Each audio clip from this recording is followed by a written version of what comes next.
So let's get going here. So we got Angus Mugford. So Dr. Angus is the director of high performance for the Toronto Blue Jays, where he leads a team of specialists across sports medicine, sports science, strength and conditioning, and also mental performance. Prior to this role, he served as the director of the IMG Institute, which led mental performance and leadership consulting services for sport, corporate, and military organizations. Much of his role in his 12-year tenure with IMG involved leading a team of mental conditioning coaches serving 1,000 junior student athletes, as well as professional athletes across the NFL, NBA, MLB, and WTA and ATP tennis tours. He received his doctoral degree from the University of Kansas, as well as his master's in programs combining counseling, psychology, and sports science. It's really refreshing for my sport, for baseball, to see people like Angus being involved in a sport that is, and Angus will agree with me, that's so conservative. So it's really refreshing to see people outside the game of baseball to have a key influence on our game. So Angus, thanks a lot for accepting the invitation. I'll turn it over to you to start your presentation. Great. Thank you so much, Andre, for the invitation. And I think for what you and Frank are putting together here too is great. And silver lining, I know for a lot of us who are, stuck at home, but still able to engage across the globe and learn and continue to get better with the constraints we have. So, well, bear with me just 1 second while I get hopefully my slides up to at least give some visual distractions on what I was going to share with you all. And again, just appreciation and look forward to some of the questions that people have. When Andre asked me to speak, one of the pieces that's been really critical for us is talking about culture. And I know it is a buzzword that we hear a lot, but I wanted to give a little bit of insight in terms of our piece of professional baseball and, what is culture? Why is it important to us? And particularly, I think Andre gave the teaser there around some of the more traditional conservative parts of the game and how change has really been at the center of my tenure with the Blue Jays, but also I think a big part of the culture that we're really trying to bring to baseball, and I'm seeing it certainly across a ton of different sports. So this is a very exciting time, and COVID-19 I think has also brought a relevant context to that, and that's kind of where I wanted to begin the story a little bit, and hopefully we can see an actual change in our slides here too. Maybe if Frank or someone can just give me feedback that you guys are seeing the right thing here. I'll let you know when I see something, Angus. Okay, I did the share screen, but okay, hopefully. Yeah, it's coming. There you go. Yeah. Okay, great. Thank you. So, I'm very fortunate. One of the,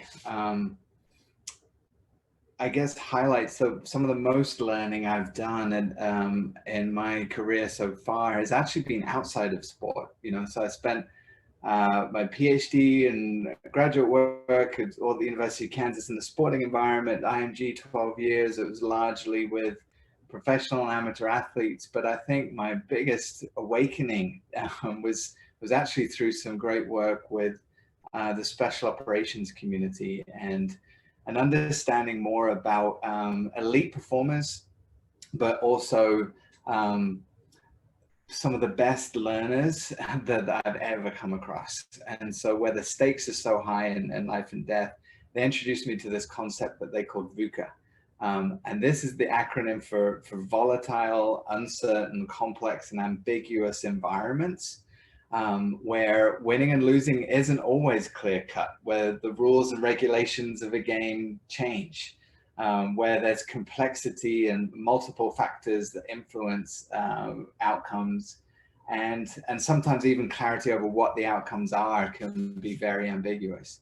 This super resonated with me in some of the complexities we face in sport. Even if there are, there is a winner and a loser at the end of an event, the complexity of environment can be really dynamic. And I think nothing brings that to the table like what we've experienced globally, over the last, 3.5 months and more.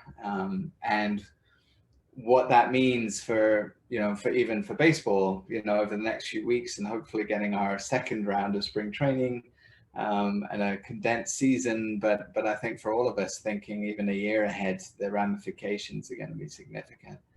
And I think this brings to the forefront this idea of dynamic, evolving environments and how do we operate within that. And my journey in baseball, especially with an English accent, and Andre can testify that again, I'm an outsider.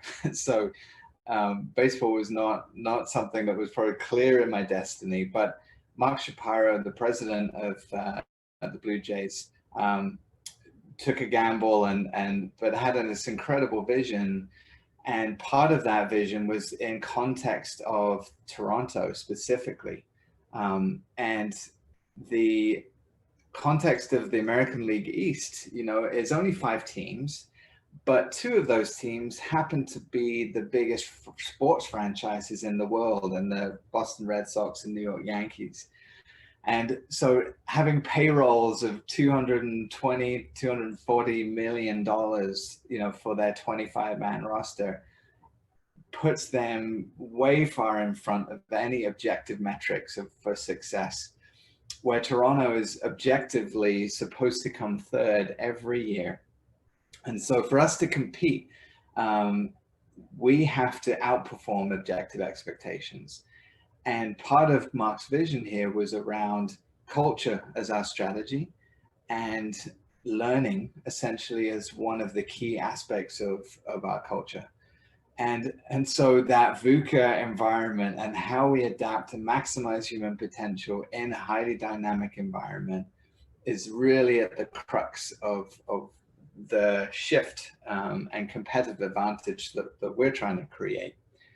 And for baseball too, I was on a learning curve and looking at, one of the things that really attracted to me is this idea of a development journey and the farm system, a minor league system. So while a lot of attention in baseball goes to the 25-man roster that is, in some teams' cases, making over $200 million a year across that roster, there's actually 250 additional players in our organization that are aspiring for that and fighting and competing for that at every level, from AAA, who are knocking right on the door to the major league, to our rookie team in Vancouver, Bluefield, and Florida here that are fresh out of the draft. We had just took up 5 players last week, from 18 to 22 years old, and there presents such a great development window over those 3 to 5 years.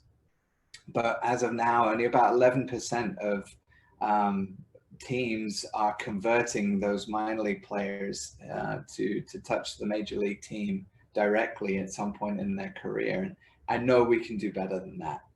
And I think North America presents this interesting paradigm shift right now, which is such a scouting bias, that there are so much depth and talent that, when a player doesn't work out in the NBA or NFL within, a year, 2 years, they'll move on to the next guy up. And so I think one of the reasons that we see, the United Kingdom, New Zealand, Australia, Canada, really coming into some of these human performance roles, it's because the talent pools are not as rich, not as deep. And so there's an emphasis on, applying science, maximizing that development in those smaller systems. And so I think the marriage of, if we get scouting right and talent ID right, and we can get development right, the sky is the limit. And And so there's something really at the heart of that I think is really exciting. But a little activity here for all of us. I know we're behind the Zoom curtain, but I want you just to take a moment and just fold your arms, okay? So without much thought, naturally just fold them. And one of the things about change is that sometimes we forget what it's like to be a learner. So what I want you to do is reverse engineer the arm fold that you just did. So literally, I've got my right hand kind of tucked in here, and I actually want you to reverse that. The hand that was above now shift below, and the hand that was below now above. And it's funny because even just something as simple as that, not only is it like my mind grinding to a halt and I'm really slow in actually trying to figure out which hand should go where, but as I'm standing here, I am super uncomfortable. This feels completely unnatural. Everything in my body is telling me to reverse it and go back to the way it was.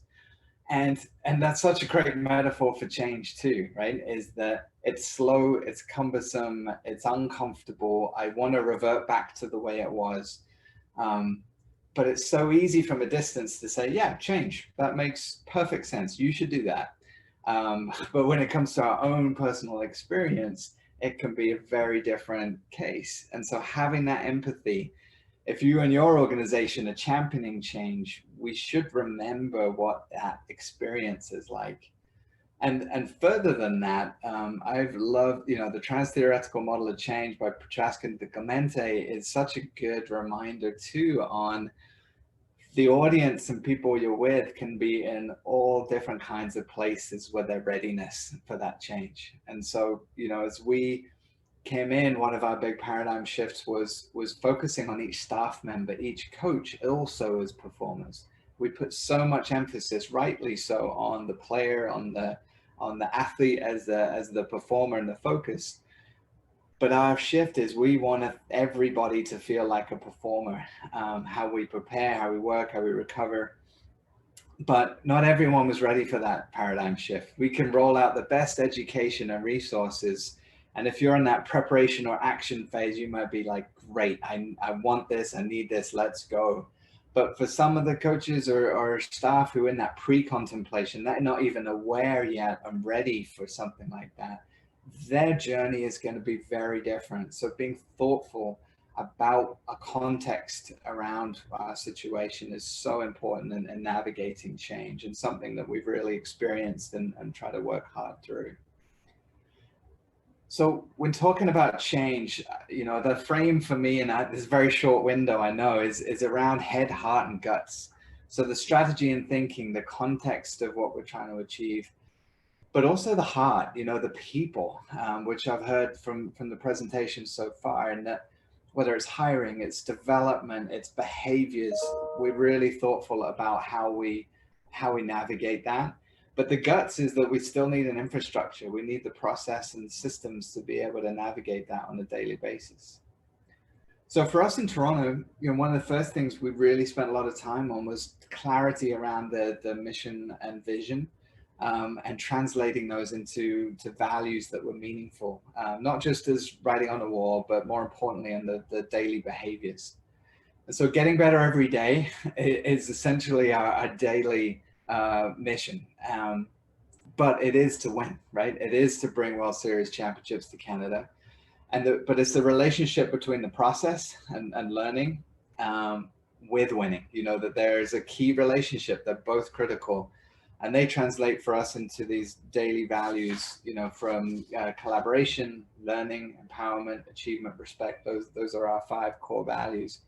But operationalizing those on a daily basis is a critical part that was generated by our leadership group, but really permeated and connected to the staff who were able to give feedback and be part of that. And so that's something that we're proud of and that we hang our daily behaviors on.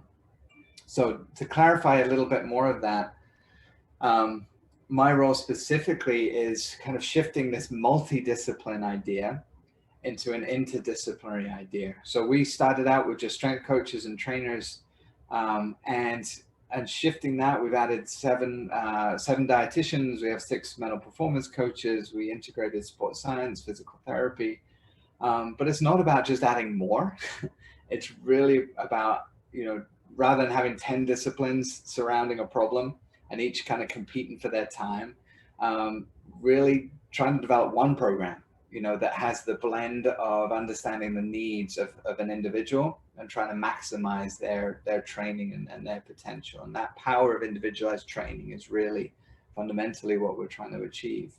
But we've done that through not a department focus, but by taking a science of sport or sports science lens, adding functional risk to that, and also learning and development. And one of the game changers has actually been really putting a lot of emphasis on design, because we are problem solving a lot of time, even when it's developing a player plan, and it's looking at who are the key stakeholders, how do we use this, why do we use this?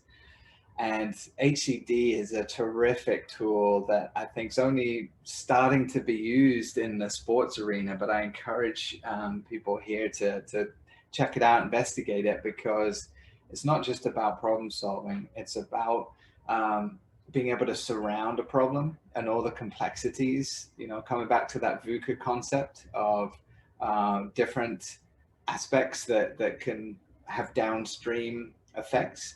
And that we're really thorough with the way that we look at design, but that we focus on not trying to be perfect, but getting a minimal viable product that people can use and tweak and give feedback on, and that we're really thoughtful about that. And that's been a huge factor for us.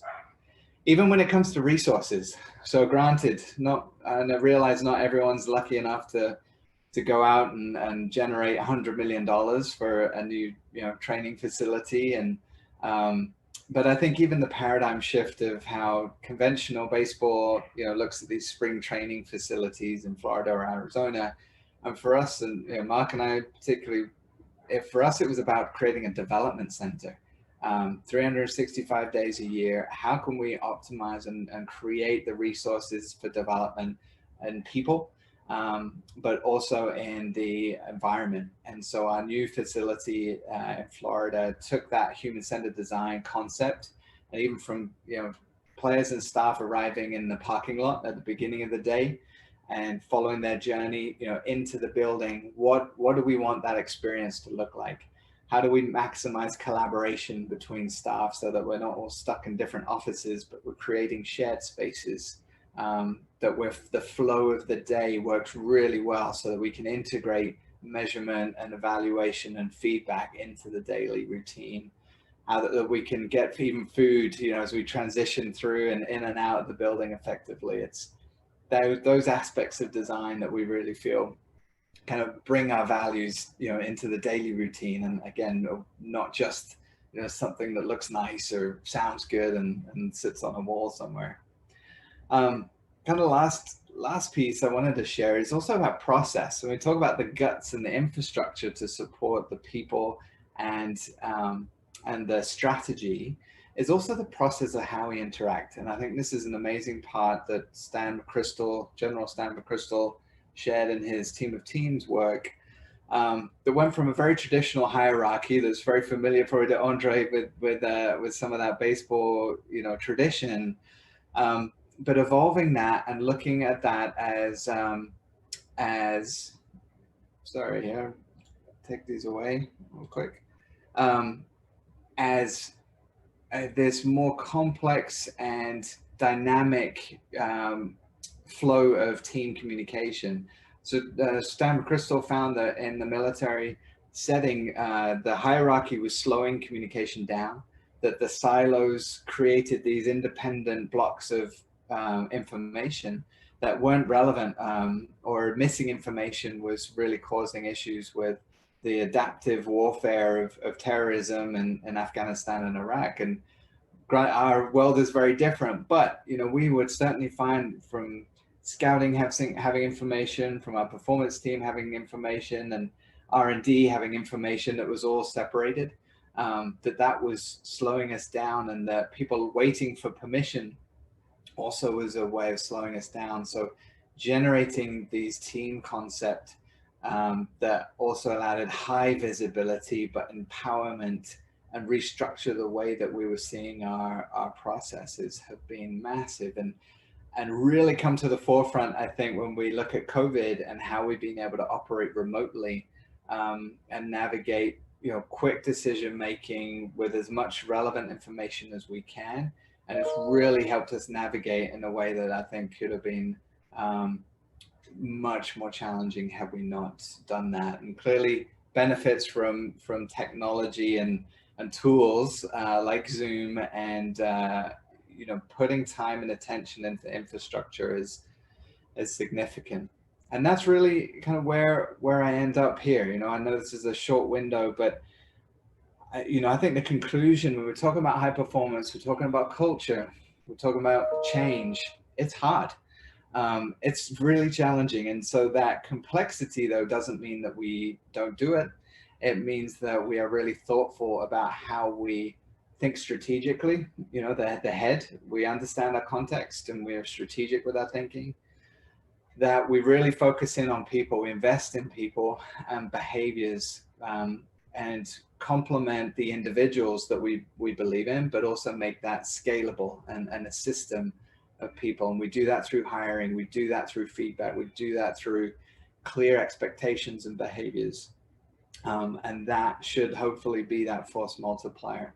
And the final piece of the guts is, okay, well, we have the right people in place, but again, thinking about systems, and baseball is one with, with games every day, for 6 months, and for us, 8 different locations, the complexity is there. So we need to have systems in place. And thankfully I've been in an incredible position with a lot of leadership support to be able to develop those pieces. So appreciate the window to give you some insight into what we're doing with Toronto, and I know our goal is to bring championships to Canada. I'm sure we have a lot of Canadians on here, and hopefully we'll be able to dive into that soon. Angus, that was really awesome, inspirational also at the same time, to see how you could put things all together for it to work. I'm going to ask a question. We have some questions, but I want to ask my question because it's important to me. You mentioned your team, like I would call it an integrated support team with all of your specialists. How is the coaching personnel integrated into that? Like, how do coaches fit in this? Great question. So, so the team of teams model that I articulated very quickly has representation across a ton of domains. So there's a facilitator of that entire group. At the affiliate level, that's the manager. But there is also a role for R&D. There's a role for the physical movement and functional risk. It might be a strength coach and trainer. There's a role on learning and mental performance. But then there are technical and tactical experts in that group. There's also scouting representation as well as that R&D, so that there are stakeholders across a number of different expertise that are on each of those teams. And that's, even if we have a hitting team, we have a pitching team that have those pieces represented, who are providing recommendations. It's also a microcosm of what's at the affiliate too. So for each of those teams, the manager who is the facilitator, and each of those coaches play a different expertise and role within that group.